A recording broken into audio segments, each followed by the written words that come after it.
సంగారెడ్డి జిల్లా జహీరాబాద్ లో కల్తీ ఆహార పదార్థాల తయారీ కేంద్రాలపై పోలీసులు ఆకస్మిక దాడులు చేశారు. భద్రతా నియమాలు ప్రమాణాలు పాటించకుండా నాసి ముడి సరుకుతో వంటలు తయారు చేస్తున్నట్లు పోలీసులు గుర్తించారు. ప్రగతి నగర్ కాలనీలోని పరాస్ కారా తయారీ కేంద్ర యజమాని పరాజ్నాథ్, హమాలి కాలనీలోని అభినయ స్పెషల్ కారా తయారీ కేంద్రం యజమాని పెరుమాల్ను అదుపులోకి తీసుకున్నారు. నిందితులపై కేసు నమోదు చేసి దర్యాప్తు చేస్తామని టౌన్ ఎస్ఐ వినయ్ కుమార్ చెప్పారు. అందరికీ నమస్తే. నా పేరు వినయ్ కుమార్, జహీరాబాద్ సబ్ ఇన్స్పెక్టర్ని. నిన్న 4/11/2025 ఉదయం 10 గంటలకు పోలీస్ స్టేషన్లో ఉన్నప్పుడు నాకు ఒక రిలయబుల్ సమాచారం వచ్చింది.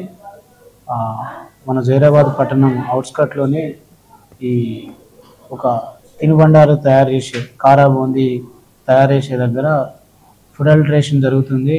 అక్కడ ఎటువంటి జాగ్రత్తలు పాటించట్లేదు. దానివల్ల ప్రజారోగ్యానికి హాని కలిగించే విధంగా ఉంటుందని చెప్పి సమాచారం రాగా నేను నా సిబ్బందితో కలిసి వెళ్ళి రైడ్ చేయగా వచ్చిన సమాచారం నిజమని తేలింది.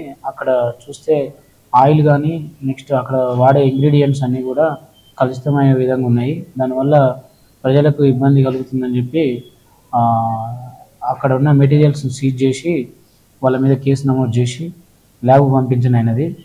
అటు విషయంలో 2 కర్మాగారాలపై కేసు నమోదు చేయగా